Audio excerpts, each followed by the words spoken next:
Hi everybody, நான் உங்கள் கலை. இன்று நாம் பார்க்க போகிறது ஒரு கவிக்குயிலின் ஒரு அருமையான பேச்சுத்திறன். அதை இப்போது பார்ப்போம். இந்த கவிக்குயில் யார்? ராமநாதபுரத்தை சேர்ந்த கீழக்கரை, இது மழலை கவி டி முகிலா. இவருக்காக பிரத்யோகமாக நமது கவிக்குயில் பெங்களூர் ரஜினி கானாபாபா அவர்கள் தனது கவிநயத்தோடு செதுக்கிய ஒரு உரை. அந்த உரையை இந்த கவிக்குயில் படிக்கப் போகிறார்.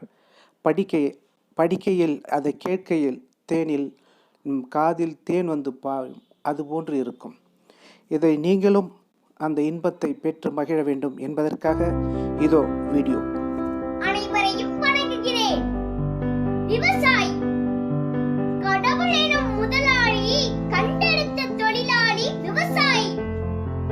ஏறுதழுவும் விவசாயம், ஏவுகணை ஏவும் விஞ்ஞானம், நிலவில் நீர் தேடிய விஞ்ஞானம், நிலத்தடி நீர் இன்றி விவசாயம், அறப்போர் செய்யும் விவசாயம், ஆயுதப்போர் செய்யும் விஞ்ஞானம், தைக்கட்டி வேலை செய்யும் படிப்பாளியை விட எவருக்கும் கை கட்டாமல் வேலை செய்யும் விவசாயம் உயர்ந்தவர். பணம் சம்பாதிக்க 1000 வழி இருக்கிறது, ஆனால் உணவை சம்பாதிக்க விவசாயம் மட்டும்தான் இருக்கிறது. ஒவ்வொரு கைப்பிடி சோறும் உண்ணும் போது நாம் விவசாயிகளை நினைத்து பார்த்தால் அவர்களை மறக்க மாட்டோம். இயற்கையை நாம் நேசிக்க மறந்தால் அது நம்மை யோசிக்க வைக்கும். நம்மை உயிர்ப்பித்த தாயையும் நம்மை உயிர் வாழ வைக்கும் விவசாயியையும் நாம் மதித்திடுவோம், உயர்த்திடுவோம். உணவூட்டும் விவசாயத்திற்கு நாம் உயிரூட்டுவோம். காட்டில் வேலை செய்பவரை கேவலமாகவும், கணினியில் வேலை செய்பவரை கௌரவமாகவும் நினைப்பவர்களுக்கு தெரியவில்லை அரிசியை இன்டர்நெட்டில் டவுன்லோட் செய்ய முடியாது என்று. நாம் அனைவரும் நமது குடும்பத்தில் முதல் தலைமுறை பட்டதாரியாக வேண்டும் என்று பெருமையாக நினைத்தோம். ஆனால் நம் கடைசி தலைமுறை விவசாயி என்பதை மறந்தே போனோம். நமது உழவு தொழில் என்பது தொழில் மட்டுமல்ல, அதுவே நமது உலக உயிர்களின் ஆதாரம்.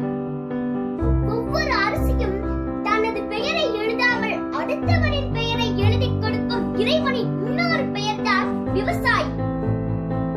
எத்தனை பெரிய நாடுகள் இருந்தாலும், எவ்வளவு பெரிய தொழில்கள் நடந்தாலும், நமது நாடு இந்தியா ஒரு விவசாய நாடு என்பதில் நாம் பெருமை கொள்வோம். படிப்பவன் மட்டும் கடவுள் அல்ல, மற்றவர் பசிக்காக உணவளிப்பவரும் கடவுளே. விவசாயி, அத்தகைய விவசாயத்தை போற்றுவோம், நம் விவசாயிகளை முன்னேற்றுவோம் என்றும் தங்களின் அன்பு குழந்தை மாணவி ஜே முகிலா, 6ஆம் வகுப்பு, ஹமீதியா பெண்கள் மேல்நிலைப் பள்ளி, ராமநாதபுரம் மாவட்டம், கீழக்கரை. நன்றி, வணக்கம். என்ன நண்பர்களே, கேட்டிங்களா? எப்படி இருக்கு இந்த உரை? உங்களுக்கு பிடிச்சிருந்தா லைக் பண்ணுங்கள், ஷேர் பண்ணுங்கள், கமெண்ட் பண்ணுங்கள், முக்கியமாக சப்ஸ்கிரைப் பண்ணுங்கள். தேங்க்யூ நண்பர்களே. உங்களுடைய இந்த நம்ம சேனலுக்கு கொடுக்கும் ஆதரவு மிக்க மகிழ்ச்சியாக உள்ளது. நன்றி, நன்றி, நன்றி, வணக்கம்.